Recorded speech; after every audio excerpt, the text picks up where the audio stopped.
দক্ষিণ দিনাজপুর তথা উত্তরবঙ্গের অন্যতম ঐতিহাসিক স্থান বানগড়ের জন্য 2,88,00,000 টাকা বরাদ্দ করল আর্কিওলজিক্যাল সার্ভে অফ ইন্ডিয়া। মূলত বানগড়ের সীমানা প্রাচীর নির্মাণ সহ প্রয়োজনীয় রক্ষণাবেক্ষণের জন্য এই বিপুল পরিমাণ অর্থ বরাদ্দ করা হয়েছে। এ বিষয়ে বিজেপি রাজ্য সভাপতি সুকান্ত মজুমদার জানান, দক্ষিণ দিনাজপুর জেলা সহ উত্তরবঙ্গের অন্যতম ঐতিহাসিক গুরুত্বপূর্ণ স্থান হল বানগড়। এই ঐতিহাসিক স্থানের সঙ্গে বহু মানুষের ধর্মীয় আবেগ জড়িত রয়েছে। আগামীতে বানগড়কে কেন্দ্র করে 50 থেকে 60 কোটি টাকার প্রকল্প জমা দেওয়া হবে। এই টাকায় বানগড়ের খনন, সংরক্ষণ সহ নানান কাজ করা হবে। বানগড়কে পর্যটন কেন্দ্র হিসেবে গড়ে তোলা হবে। গঙ্গারামপুরের বিজেপি বিধায়ক সত্যেন্দ্রনাথ রায় জানান, এএসআই এই আর্থিক বরাদ্দ করায় তারাও খুশি।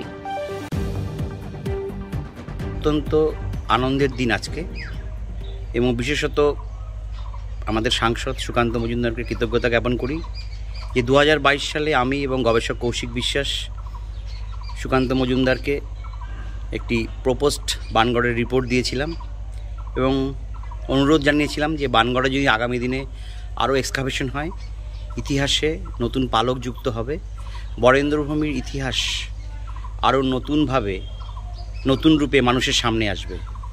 তো যাই হোক, সেই উদ্যোগে মাননীয় সাংসদ এবং গঙ্গারামপুরের বিধায়ক সত্যেন রায় তিনিও সাড়া দিয়েছেন।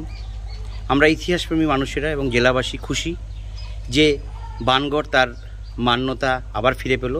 বানগড়ে এ পর্যন্ত 3 বার খনন হয়েছিল, 1938 থেকে 41 অধ্যাপক কুঞ্জগোবিন্দ গোস্বামীর নেতৃত্বে, 2007 সালে অধ্যাপক সতীশ সারণের নেতৃত্বে এবং 2009 থেকে 11 তপনজ্যোতি বৈদ্য, শান্তনু তাদের উদ্যোগে খনন হয়েছিল।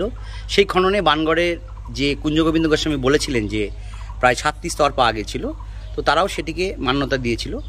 তো আর দেখা যাক আগামী দিনের এই যে প্রচুর অর্থ মঞ্জুর হলো, আগামী দিনে বানগড়ের খননে আর কি ইতিহাস উঠে আসে। আজ জেলাবাসীর জন্য অত্যন্ত আনন্দের দিন, বালুরঘাট লোকসভাবাসীর জন্য অবশ্যই। আজ বানগড় আপনারা জানেন আমাদের জেলার অন্যতম ঐতিহাসিক গুরুত্বপূর্ণ জায়গা এবং স্থান, এবং তার সাথে মাইথোলজিক্যাল অর্থাৎ পৌরাণিক গুরুত্ব আছে এই স্থানের। আজকে অত্যন্ত আনন্দের সাথে জানাচ্ছি যে এতদিন স্বাধীনতার পর বানগড়ে প্রচুর খনন কার্য হয়েছিল অনেক আগে, কিন্তু তারপর বন্ধ হয়ে গেছিল। বহুবার জেলা থেকে চেষ্টা করার পরও কিছু করা যায়নি। আজকে আনন্দের সাথে আমি জানাচ্ছি আপনাদেরকে, জেলাবাসীর জন্য সুখবর, কেন্দ্রের যে আর্কিওলজিক্যাল সার্ভে অফ ইন্ডিয়া আছে তাদের তরফ থেকে 2,88,00,000 টাকা এর জন্য স্যাংশন করা হয়েছে। এই দিয়ে কাজ শুরু হচ্ছে। প্রথমে আমরা বাউন্ডারি ওয়াল এবং অন্যান্য কাজ করব।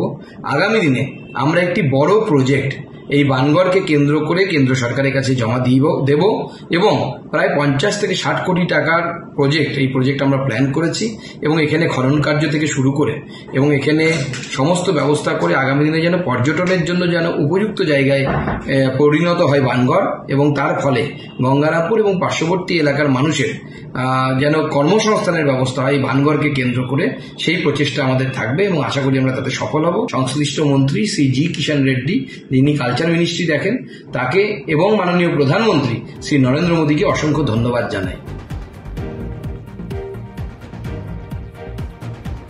গঙ্গারামপুর থেকে রাজু হালদারের রিপোর্ট, উত্তরবঙ্গ সংবাদ।